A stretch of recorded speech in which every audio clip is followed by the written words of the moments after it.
तो जैसे अभी लेटेस्ट में ऋषभ पंत की इंजरी बहुत हाइप हुई थी, उसने 1 साल में इतनी बड़ी इंजरी रिकवर कर ली।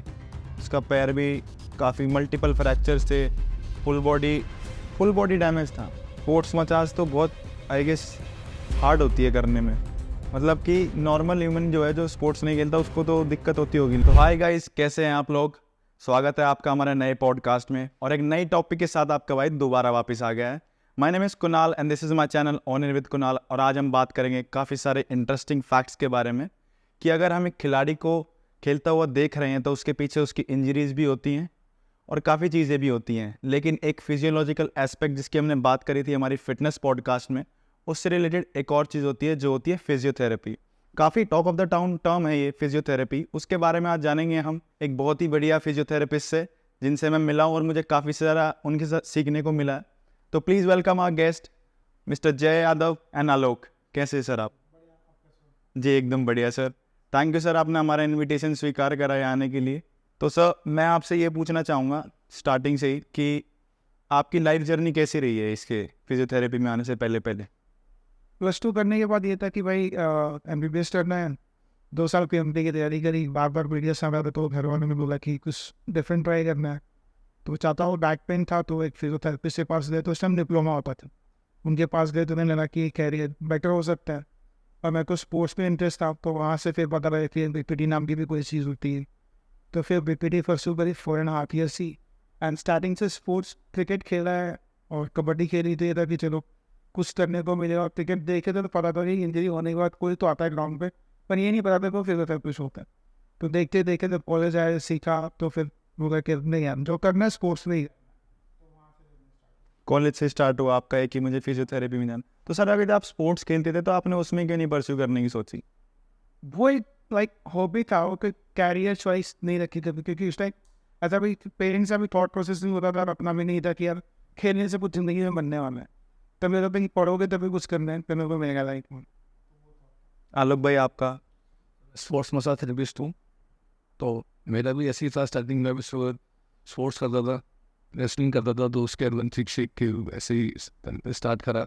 तो फिर स्पोर्ट्स मसाज थेरेपिस्ट का खुद मैं भी नेशनल लेवल पे रहा हूँ, तो खेलता था, तो उसमें सीखता था कि यार एक स्टिफनेस होना बॉडी में, फिजियो और मैं तो पार्ट है स्पोर्ट्स का। एक प्लेयर भी उस रहता है उसके अंदर, तो उस वजह से फिर मैं भी इसी में आया। तो आपने महसूस का जो काम है वो कब से आपको स्ट्राइक करा कि मुझे डिप्लोमा करा पहले आपने इसमें, और स्ट्राइक कब करा आपको कि मुझे पढ़ाई की इसके बाद ही करना है? मेरे को 12 के बाद से, +2 के बाद से नहीं हुई। +2 के बाद से? बहुत कम लोग होते हैं जो इतना मतलब कैरियर ओरिएंटेड सोच पाते हैं 12th के बाद कि भाई मुझे ये करना है और स्पेसिफिक फील्ड है ये। आप स्पोर्ट्स में तो आपका ये है कि आपके पास एक स्पेसिफिक स्पोर्ट्स, आप किसी भी स्पोर्ट्स में चले जाओ, मुझे इतनी इतनी तैयारी करनी है तब मैं रेडी हो जाऊँगा। लेकिन इसके लिए तो ये आपका थोड़ा स्टडी से भी रिलेटेड है कि आपको मेरे हिसाब से ह्यूमन बॉडी के हिसाब से आपको लाइफ टाइम पढ़ते रहना पड़ेगा अकॉर्डिंग टू द जनरेशंस वगैरह। इंटरेस्ट था मेरा इसमें कि मुझे इसमें आना है, ये इसको लाइफ टाइल है। देखा था हमने सब चीज़ें कि क्या होता है, मेरे शो फिजियो क्या होता है, एक प्लेयर की बेसिक नीड क्या होती है, तो उसमें आना था। तो फिर जय भाई, मेन चीज़ आपको क्या अच्छी लगी कि हाँ ये फिजियोथेरेपिस्ट में ये चीज़ बहुत अच्छी है कि मुझे इसको और वाइडली जानना है? या फिजियोथेरेपी सबसे अच्छी चीज़ ये कि आपको लाइक किसी को नेक पेन है या बैक पेन है, तो मोस्टली पहले हम लोग डॉक्टर के पास जाते थे कि नहीं यार चलो मेडिसिन खा ली, आराम आने। But being as a physiotherapist, हम कॉलेज में जब मैंने स्टार्ट किया था पढ़ना, तो पेशेंट आते थे तो मैं देता था कि सीनियर्स कैसे ट्रीट करते हैं और पेशेंट इतनी जल्दी ठीक कैसे हो जाता। तो वो एक फैसिनेटिंग चीज़ थी। या मैच देखते थे तो होता था कि प्लेयर इंजर्ड हुआ, कोई आया, उसने कुछ तो किया एंड प्लेयर वापस आके गेम खेल रहा है उसी इंटेंसिटी से। वो एक फैसिनेटिंग चीज़ थी, तो उसने ड्रॉ किया कि चलो ठीक है आप फिजियोथेरेपी करो, कुछ तो अच्छा है करने के लिए, और बस चलता है। आपका भाई? मेरा भी, मैं एक स्टेडियम में दिल्ली में, तो वहाँ पर जाता था, मैं खेलता था, देखता था। इंजीनियरिंग कुछ ऐसे हालात वैसे सिचुएशन चीज़ें थी, लेकिन फिर उस वजह से मैंने स्किप ही करा। और 12th के बाद फिर मैंने सारा यूनिवर्सिटी से अपना डिप्लोमा। बट अगर आपने तो खुद ही ये चीज़ देखी होगी, खुद ही अगर आपने स्पोर्ट्स खेला चाहे हॉबीज़ में खेला, बट उसमें इंजरी हो जाती है, खुद भी होती है, तो उससे भी आपको पता चला होगा कि हीलिंग फैक्टर कितना इंपॉर्टेंट होता है ह्यूमन के लिए। तो हीलिंग फैक्टर ऐसा क्या लेके आता है कि पर्टिकुलर बॉडी पे डिपेंड करता है वो, या फिर कि हीलिंग फैक्टर नॉर्मल हर एक पर्सन में सेम ही होता है? नहीं, सबका अलग अलग होता है। आप ये नहीं बोल सकते कि आपकी इंजरी अगर एक हफ्ते में ठीक हो रहे तो मेरी भी एक हफ्ते में ठीक हो रहे मेरी बॉडी की फिजियोलॉजी अलग है, आपकी बॉडी की फिजियोलॉजी अलग है, and depends on the mechanism of injury कि वो कौन सी इंजरी है, किस वजह से हुई है, तो वो चीज़ें रहती है। आपकी रिकवरी कैसी है, उस हिसाब से ही फैक्टर डिपेंड कर। मतलब जैसे आप महसूस हो, आप फिजियोथेरेपिस्ट हो और फिटनेस कोच जो होते हैं, एसएनसी कोच जो होते हैं, ये सारे कोरिलेटेड होते हैं मेरे हिसाब से। अगर फिजियो काम कर रहा है वो, उसके बाद उसको फिटनेस की भी ज़रूरत पड़ेगी। उसकी बॉडी अगर सोरनेस हो रही है, कुछ भी हो रहा है, तो उसके मसूस की ज़रूरत पड़ेगी। तो मतलब एक सर्कल ऑफ लाइफ है, उसमें हर एक पर्टिकुलर आदमी मूव कर रहा है। तो इसमें मैं ये जानना चाहूँगा सर आपसे कि बड़े प्लेयर्स होते हैं, अगर हम क्रिकेट को ले कि विराट कोहली है आज के टाइम पे बहुत नामी खिलाड़ी है। अगर हम फुटबॉल में जाए, सुनील छेत्री जो बहुत नामी खिलाड़ी है। अगर ऐसा कोई बड़ी खिलाड़ी हो, कोई भी बड़ा खिलाड़ी हो जिसको इंजरी हो जाए, तो उसके लिए आप पे कितना प्रेशर रहता है कि मुझे इस पर्टिकुलर टाइम में से टूर्नामेंट से पहले ठीक करना है? प्रेशर काफ़ी रहता है, ऐसा तो नहीं बोलूँगा कि प्रेशर नहीं रहता है। प्रेशर रहता है क्योंकि आपको देखना होगा कि कॉम्पिटिशन कब आ रहा है, उसकी प्रायोरिटीज़ क्या हैं। आप कोच के साथ बैठते हो, एसएनसी के साथ बैठते हो, रजिस्ट्रीज के साथ, स्पोर्ट्स साइकोलॉजिस्ट के साथ और रेस्टोर के साथ बैठते हो। आप प्लान करते हो कि कितने दिन में उसकी क्या रिकवरी लानी है, कितने दिन में उसको रिटर्न टू स्पोर्ट्स लाना है, और उससे कॉम्पिटिशन से पहले वो रेडी टू गो है या नहीं है। तो वो एक लंबा प्रोसेस होता है और आपको एक साथ बैठ कर एज ए टीम डिस्कस करना होता है। और बेसिकली जब की प्लेयर होता है, कोई मेन प्लेयर होता है, तो उसके लिए तो बहुत ज़्यादा रिस्ट्रेंस रहता है कि चलो यार इसको नहीं ठीक किया तो फिर आपके लिए भी रहेगा कि क्या ठीक। एंड वो रहता है कि वो कम बैक करेगा तो आप ही या फिर होगा कि आपने अच्छा काम किया, अच्छी डिलीवरी करी। आप अगर बात करो like for example Neeraj Chopra की, तो जब नीरज चोपड़ा की सर्जरी हुई थी 2019 में, देन मैं JSW में था एंड उसका वहीं पर रिएक्ट चल रहा था, उनके फिजियो निशान। तो उन्होंने काफ़ी मेहनत करी, वहाँ पे जो मैश्योर की टीम थी उन्होंने करी, जो एसएमसी है उन्होंने करी, डाइटिशियन ने करी, साइकोलॉजिस्ट ने करी, इवन नीरज चोपड़ा ने खुद 3-4 घंटे रिहैब किया। तो प्रेशराइज रहता है, बट डिपेंड करता है कि एथलीट अपने आप को कितना डेडिकेटेड रखता है, तो उस हिसाब से माहौल थोड़ा बेटर होता है। एथलीट का भी डेडिकेशन उतना ही मैटर करता है, क्योंकि उसको भी एक टूर्नामेंट में परफॉर्म अल्टीमेटली उसको है। रिकवर कर सकते हो, पर जिस बंदे को इंजरी है उसका माइंडसेट क्या है, उसको कम बैक करना है, उसका हमेशा भी रहेगा कि मुझे आके खेलना है, अच्छे लेवल पे खेलना है। तो उसका विल पावर और स्ट्रॉन्ग होना जरूरी है, उसका डीमोटिवेशन बिल्कुल नहीं होना चाहिए। वो डीमोटिवेटेड हो गया तो आपका काम उसे मोटिवेटेड करो, और आपकी टीम का काम है, जो भी है, एसएनसी है, साइकोलॉजिस्ट है, डाइटिशियन है, मैश्योर है, सबका काम है कि उसको मोटिवेट करो, उसको समझाओ और उसको रिकवरी दिखाओ, उस हिसाब से फिर ठीक है। तो जैसे अभी लेटेस्ट में ऋषभ पंत की इंजरी बहुत हाइप हुई थी, उसने एक साल में इतनी बड़ी इंजरी रिकवर कर ली। उसका पैर भी काफ़ी मल्टीपल फ्रैक्चर्स थे, फुल बॉडी डैमेज था, फेस टू लेकर टो तक। तो उसमें एक आपने तो देखा होगा सर, आप खुद अगर फिजियोथेरेपी वाले जो हमारे कोच होते हैं, उन्हें पता चल जाता है कि सामने वाला कितना डिमोरलाइज्ड है, या फिर वो कितना चाहता है कि मैं वापस आना चाहता हूँ इस गेम में, कितना उसकी विल पावर है। आपने कोई ऐसा इंसिडेंट देखा है कि भाई हाँ, मैंने उस बंदे में ऐसा देखा था कि भाई ऐसी विल पावर मैंने आज तक किसी खिलाड़ी से नहीं देखी? देखी थी मैंने, नीरज चोपड़ा में। क्योंकि वो हमारा ऑलमोस्ट ईशान मेरा रूममेट था, और इस नीरज पास में रहता था JSW में, जो हमारा क्वार्टर्स था। तो वो जिल देखी थी नीरज में मैंने कि नहीं, हमसे कम बैक करना, उससे ओलंपिक मेडल जीतना है, तो अपना 200%, वो कहते हैं ना 100% दो। तो वो एक इंडिविजुअल एथलीट जो मैंने देखा अपने कैरियर में 10 साल में, कि उसने अपना 200% दिया कम बैक करने की, और उसने गोल्ड भी जीता दे इसके लिए, हर बड़े प्लेटफॉर्म पर परफॉर्म करता है। उससे कभी ये नहीं लगेगा अगर आपको मिल के या बात करते कि उसे कभी इंजरी हुई है या उसने वो हर्डल को कैसे फेस किया। वो एक टफ गाय है, तो एक झील आती खुद की एथलीट की भी आती है, और आप जो साथ काम करते तो आपको भी आती कि नहीं यार इसके साथ अच्छा करना है और अच्छा होना चाहिए। तो वो एक पैशनेट एथलीट अभी तक मैंने देखा। नीरज चोपड़ा नहीं, उनके साथ तो पूरे इंडिया की उम्मीद जुड़ी रहती है हर बारी। भाई आपने कोई ऐसा एथलीट देखा अपनी लाइफ में जो आपने हेल्प करी हो जिसको रिकवरी में? इंडियन मैं भी ना हो, इंडियन रेसलिंग टीम के साथ था मैं, तो इस टाइम पे सुशील कुमार जी थे हमारे साथ। उस समय उनका बेसिकली क्या रहता था, उनको बहुत वर्कआउट शुरू ऐसे रहता था, ट्रेनिंग शुरू 4 घंटे सुबह 4 शाम को, तो उनका ट्रेनिंग शुरू भी था, उस हिसाब से उनके पोस्ट चलते रहते बॉडी में, बॉडी ऐसा मतलब ना स्टिफनेस रहना ज़्यादा, तो उनके ऊपर बड़ा वर्क करते थे हम। मैं टीम के साथ रहा हूँ, 2 बार मैं बाहर भी गया उनके साथ, तो उसके साथ बड़ा रहता था हमारा, तो बड़ा प्रेशर रहता था कभी सुबह शाम। उनके अंदर वो डेडिकेशन थी कि उन्होंने देश के लिए जो रेसलिंग के अंदर जीता है मेडल वो तो बहुत बड़ी बात है अगर आप किसी कंट्री को रिप्रेजेंट करके जीत रहे हो तो। सर जैसे आप जाते हो सबके साथ फॉरेन टूर्स पे, डोमेस्टिक टूर्स पे, मतलब डोमेस्टिक तो नहीं, नेशनल टूर्स कहूँगा मैं उनको, अगर हम इंडिया के अंदर जा रहे हैं तो नेशनल टूर्स हो गए, इंटरनेशनल टूर्स हो गए, आप इंडिया को रिप्रेजेंट करते हो इंटरनेशनली, तो वो कितनी प्राउड फीलिंग आती है आपके अंदर जब आप उनके साथ जाते हो? जब आप वो जर्सी पहनते हैं उस पर इंडिया लिखा होता है, वो एक फीलिंग ऐसी जो आप एक्सप्लेन नहीं कर सकते, उसके लिए कोई डेफिनेशन नहीं। फील करी जा सकती है बस वो। इमोशन है जब वो जर्सी पहनते हो, जब आपका नेशनल फ्लैग ऊपर जाता है तो आपको अलग ही फील होती है। तो उसका तो किसी से कंपेरिजन ही नहीं हो सकता, कोई एक्सप्लेनेशन नहीं कि मैं बोल के नहीं आप वो फीलिंग ऐसे एलोब्रेट कर सकता हूँ, तो वो तो नहीं हो सकता। हाँ, जो मेरी बेस्ट फीलिंग थी अभी तक 10 साल के करियर में 2018 एशियन गेम्स में थी, जब मनु भाकर का और दीपक कुमार पूर्वी का मेडल आया था। वो तब मुझे लगा कि यार नेशनल फ्लैग का ऊपर जाना, एंथम बजना दुनिया के सामने क्या फीलिंग देता है, जो रूज बॉम्स आते हैं, जो फीलिंग आती है ना, वो अलग होती है। जब हमारे लास्ट ईयर वर्ल्ड चैम्पियनशिप में पैरा में 2023 में हमारे 6 कोटाज आए थे ओलंपिक के, पैरा ओलंपिक्स के, एंड हर एथलीट और गोल्ड मेडल, सिल्वर। तो नेशनल इंटरनेशनल लेवल पर जब आप परफॉर्म करती हैं टीम में, तो एक आपको और ही अलग होता है, फीलिंग ही अलग होती है, आप किसी शब्दों में बयान नहीं कर सकते उस चीज़ पर। तो वो हर कोई जीना चाहता है, जो एसएनसी है, मिसरो है, या एथलीट है, या कोचेज है, या फिर जो सबको रहता है कि यार वो फीलिंग तो एक बार लाइक मैन से, और एक वही फीलिंग है बीइंग एट द फिजियो, मुझे बहुत पॉजिटिव एनर्जी देती है वो काम।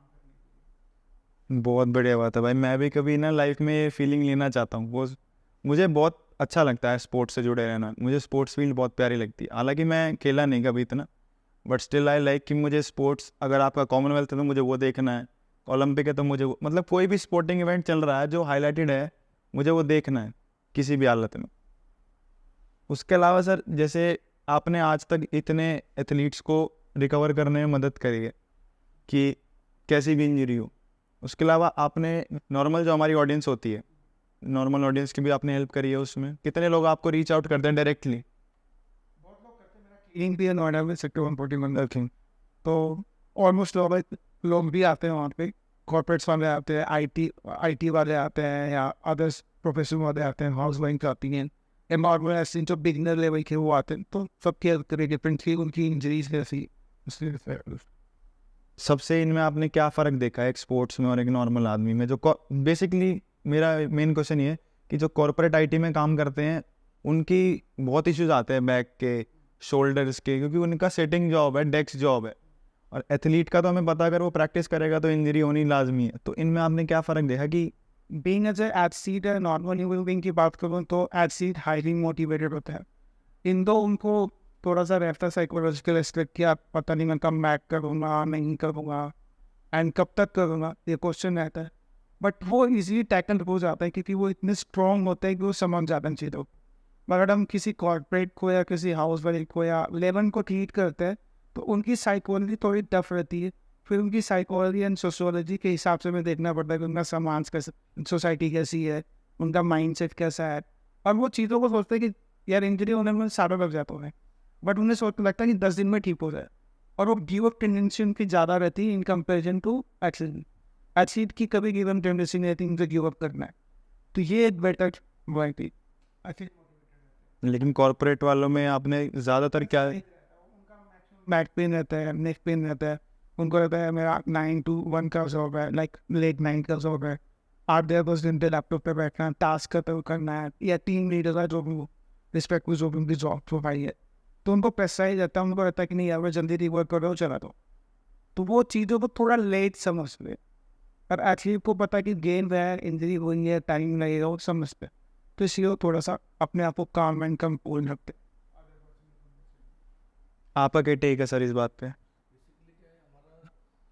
रूटीन जो जैसे एक प्लेट की लाइफ तो बहुत अलग है, उसको तो सुबह जाना है, ट्रेनिंग करनी, सब चीज़ें रहती है। तो लेकिन जो आम लोग हैं, और जैसे कि हम लोग अपने ऊपर बिल्कुल भी ध्यान नहीं देते हैं, जैसे तो बॉडी के लिए बहुत इंपॉर्टेंट है आप सुबह वर्कआउट करें, ये सारी चीज़ें करें, मतलब थोड़ा सा टाइम अपने आप को दें।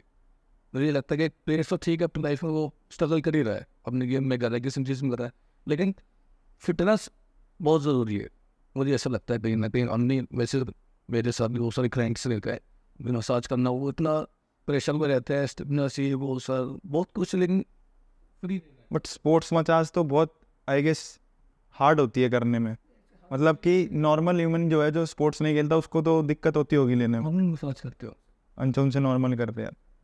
सिर्फ एक एथलीट को ही आप स्पोर्ट्स मसाज प्रेफर करते हैं। डिफाइन करना पड़ता है कि एस की रिक्वायरमेंट क्या है, नॉन पर्सन की रिक्वायरमेंट क्या है। अगर हम एक्स का कंपेयर, एक बेसिक चीज़ें क्या है कि आप एक सामने से जानते हो जब भी कोई इंजरी रिकवरी के लिए आता है या फिर XYZ चीज़ों के लिए आता है, आपके पास कोई वो पेरेंट भी आए हैं जो मेंटली बहुत प्रेशराइज है लेकिन वो चाहते हैं कि यहाँ कुछ ऐसा मुझे ऐसा लग रहा है मेरे पास कुछ है, कोई ऐसे पेशेंट टैकल करें आपने? हमेशा आते हैं वीक में 4-5 रूम। तो वो तो बहुत कभी कभार ऐसा लगता होगा बहुत फनी इंसिडेंट हो रहा है या फिर या पता नहीं क्या हो रहा है। बहुत रेयर होता है कि वो फनी होता है, मैक्सिमम टाइम फटीग होता है। ठीक है, लाइक कई पेशेंट होता है अगर आपने बोल दिया कि नहीं है मैं आपको 40 मिनट दूंगा, ठीक है ये प्लान से, लाइक आप आए आपने बोला मेरे को नेक्स्ट एनर्जी कितने दिन में ठीक हो गया, भैया तो फिजियो मैंने बोल दिया कि आपको 10 सेशन नहीं है, हम 10 दिन में ठीक हो जाओ। ठीक है, हो सकता है कि 2-4 सेशन में आपको बेटर लगे या 1-2 सेशन में आपको पेन पड़ जाए।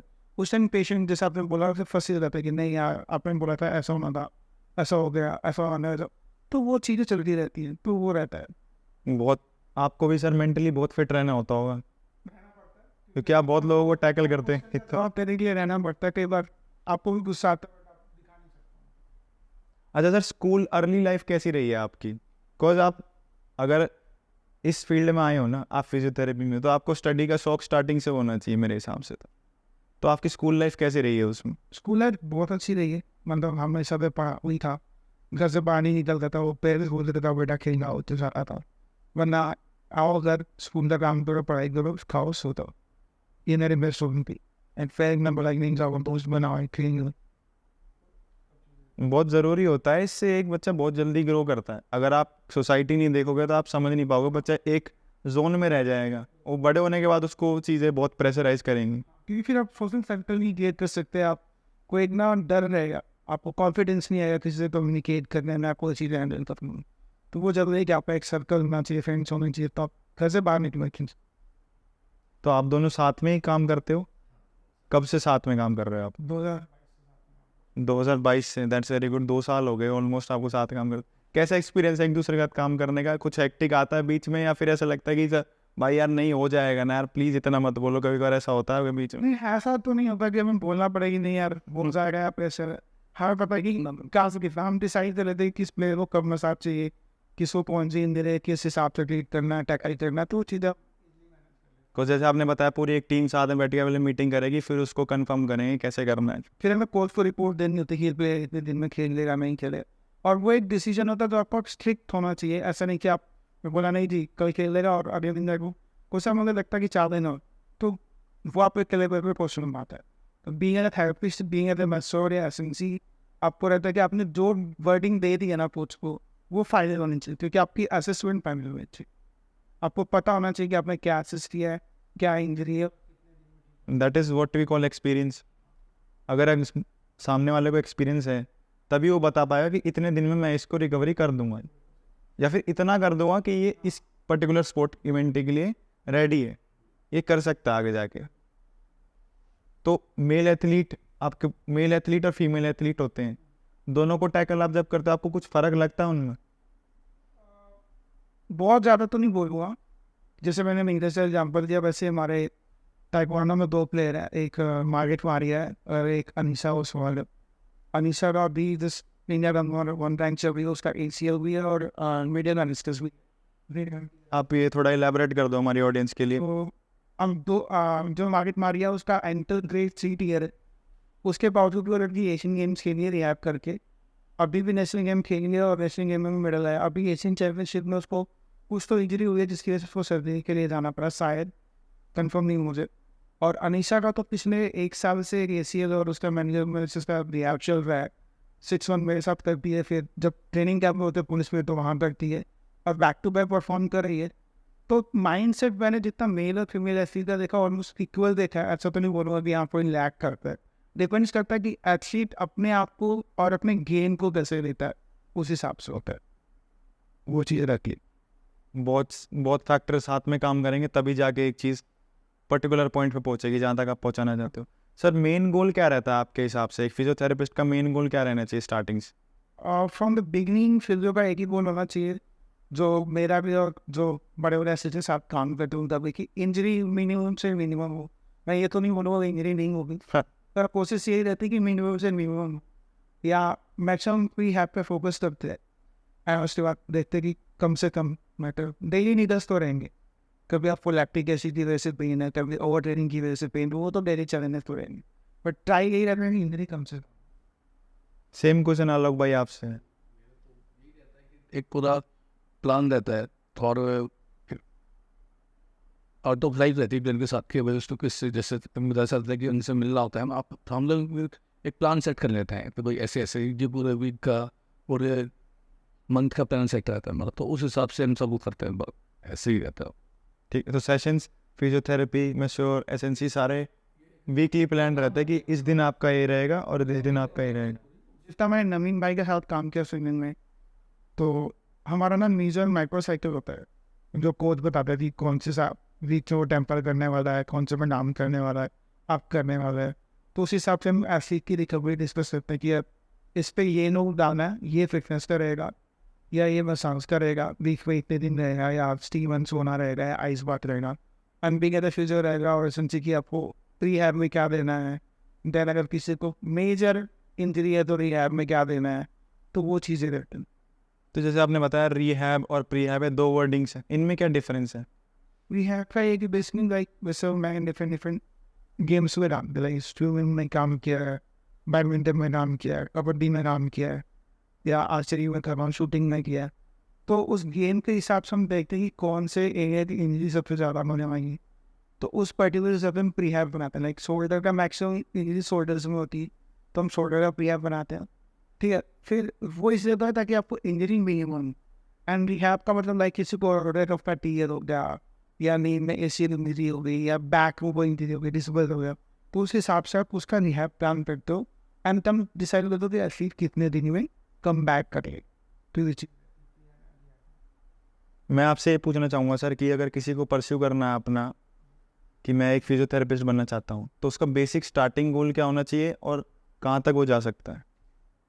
बेसिक स्टार्टिंग बोलती है अलग थी कि पहले 10+2 बायो होना साइंस स्ट्रीम। चाहिए एंड उसका 60% से अबव होना चाहिए। लास्ट के बच्चों को आ जाता है। मैं टेक्निकल बोर्ड वाला तो उस टाइम टफ होता था, तो अभी तो सीधा बोर्ड बेसिक आ रहा। एंड उसको एक ड्रीम होना चाहिए कि उसे करना क्या है इसमें, बस ये नहीं कि हाँ सामने वाला फिजियोथेरेपिस्ट को आपको भी फिजियोथेरेपिस्ट बनना है। आपको सोचना पड़ेगा बीइंग एज ए फिजियोथेरेपिस्ट आप कहाँ तक जाना है। Like being as a physio मुझे गेम लगे, मुझे इंडिया को ओलंपिक में एक बार तो रिप्रेजेंट करना है। तो आपने पूछा ना कि फीलिंग क्या होती है, तो जैसा मैंने एशियन गेम्स में खुद फील किया कि क्या होता है, वो ओलंपिक की फीलिंग ही अलग है। तो मैं वो देखा करता हूँ बीइंग एज ए फिजियो, वो एरिना क्या होता है, क्या फीलिंग आती है, गूज बम्स कैसे रहते हैं, ऑडियंस कैसी रहती है, एंड हमारे एथलीट जो परफॉर्म करते हैं तो जो मेडल जीतने का फीलिंग आती है ना एशियन गेम्स में, उसका लेवल सेम रहता है या थोड़ा हाई जाता है, क्योंकि दुनिया में उससे बड़ा इवेंट कोई नहीं है। तो मेरा शुरू से यही ड्रीम था कि मुझे एक बार तो इंडिया को ओलंपिक में रिप्रेजेंट करना एज ए फिजियो, क्योंकि जिनके साथ मैंने काम किया लाइक दिलपाल नाम जो अभिनव बिंद्रा का फिजियो हो, उसने भी ओलंपिक में इंडिया को रिप्रेजेंट किया being as a Abhinav Bindra person physio. And मेरे कलीग थे तो लास्ट ईयर मेरा भाई चंदू के साथ थे अलाव, एंड जो लीडर्स का फिजियो ईशान। तो वो फीलिंग रहती है कि आपके कलीग्स ने किया है, आपका भी ड्रीम है और वो लोग अच्छा कर रहे हैं अपने अपने इंडस्ट्रीज में, अपने अपने मशीन्स के साथ। तो मुझे भी किया एक बार तो करना है, लेट्स सी कि क्या उसके बाद क्या। तो शुरू से मेरी उनसे रहा कि व्हाट नेक्स्ट, तभी मेरा ड्रीम वही कि बिना फिजियोलॉजिक को अंदर। ये तो बहुत बड़े ड्रीम है सर। मतलब ये तो ड्रीम जिस दिन पूरी होगी ना उस दिन ऐसा लगेगा कि फैंटेसी वर्ल्ड है जिसमें मैं शायद बैठा हूँ। बिकॉज आपकी जो फैंटेसीज होती है वही आपकी ड्रीम बन जाती है आगे, अगर आप अपना करियर परस्यू कर रहे हो तो। ठीक है सर, और कौन सी डिग्री आपके हिसाब से होगी कि भाई ये एक बेसिक डिग्री है, आप फिजियोथेरेपी स्टार्ट कर सकते हो? मेंटल होने उसके बाद आप वैसे फिजियोथेरेपी कर सकते हो 4.5 ईयर्स। तो शायद आने वाले फ्यूचर्स में तो साल में शायद 5.5 ईयर्स होता है। उसके बाद आप मास्टर परस्यू करोगे स्पोर्ट्स में, क्योंकि अभी के टाइम पे बहुत इंपॉर्टेंट है। आपको स्पोर्ट्स टेस्टिंग जाना तो आपको स्पोर्ट्स में नॉलेज होनी चाहिए। बैचलर्स आपको सिर्फ एक प्लेटफॉर्म देगी कि आप फिजियोथेरेपिस्ट हो, बट कितने कीन हो वो आपको मास्टर से सिखा सकता है। एंड उसके साथ साथ आपको जो एक्सपीरियंस होता है ऑन ट्रेन। बहुत बढ़िया बात है भाई ये। तो सर मैं एक चीज़ लास्ट यही पूछना चाहूँगा आपसे कि अगर सामने वाला आपसे कभी भी कोई भी राय लेने आ रहा है, क्योंकि मैंने यही सीखा है कि अगर आपने कोई चीज़ दिल लगा के सीखी है तो उसे कभी भी फ्री की एडवाइस नहीं देनी चाहिए। सामने वाला अगर आपसे कोई राय लेने आ रहा है और आपको पता है कि वो भी एक मान लो कि स्टार्टिंग है उसकी, वो आपसे एक राय लेने आ रहा है, तो क्या आप उसे पूरी इन डेप्थ राय दोगे उस चीज़ के बारे में कि हाँ भाई ये सामने किसी को गलत ना कर दे? मेरा मानना है, देखो जब मैंने कैरियर स्टार्ट किया था तो इस इंडस्ट्री में मुझे कोई बताने वाला नहीं था, तो मुझे एक लाख लगता था कि नहीं अब कोई होता जो मुझे गाइड करता, तो मैं चीज़ें बेटर समझ जाता हूँ। बट इन नो ठीक है, लाइफ के अपने अपने चैलेंजेस होते हैं सबके अपने। तो मेरे थे, मैंने सीखा, तो मैंने वहाँ से सीखा कि अगर मेरे से कोई पूछने आ रहा था कि स्पोर्ट्स फिजियो कितनी चैलेंजिंग जॉब है या कैसे बनना है, तो मैं चाहता हूँ कि मैं उसे डेप्थ में बताऊँ, उतनी डेप्थ में जितनी उसके लिए ज़रूरी है। इतना भी डेप्थ में नहीं कि वो ओवर स्मार्ट हो जाए, उसको बहुत समझ में आएगी कितना हार्ड वर्क करना है। तो वो नहीं, बहुत बढ़िया बात है भाई। भाई मेरी साइड से तो मुझे तो बहुत मज़ा आया आप लोगों से बात करके। वो मैं चाहता तो और लंबी बातें होती है हमारी, बट आई गेस इतना हमारे ऑडियंस के लिए बहुत है कि वो आज सीख पाएंगे एक नई चीज़ फिजियोथेरेपी के बारे में, मसयूज़ के बारे में, कि क्या चीज़ें होती हैं कि हमें स्टार्ट करने के लिए करनी चाहिए, कैसे इंजरीज होती हैं, किस तरीके की हमें हीलिंग फैक्टर्स होती हैं। मतलब हमारी ऑडियंस को बहुत हेल्प करेगी और नॉलेज लेने के लिए स्पोर्ट्स से रिलेटेड। बाकी कोई भी एक मैसेज भाई आप दोनों देना चाहो हमारी ऑडियंस को तो thank you for the invitation आपका। ठीक है, इतना अच्छा टॉपिक डिस्कस करने के लिए ऑडियंस के लिए मैसेज है कि आप लोगों को लगे कि कोई इंजरी है कुछ है तो आप, या फिटनेस से कोई इशू है तो आप नियर बाई एसेंसी जो को कंसल्ट करो, तो आपको बेटर हेल्प कर सकते हैं। एंड जो बच्चे फिजियोथेरेपी करना चाहते हैं उनको पता होना चाहिए बिहेवियर बेजोन को जिंदगी में करना क्या है, क्योंकि जब तक आपको अपना गोल डिसाइड किया होगा तब तक आप कुछ नहीं कर सकते। Thank you so much sir, thank you so much for our invitation and thank you so much इतनी ज़्यादा नॉलेज देने के लिए।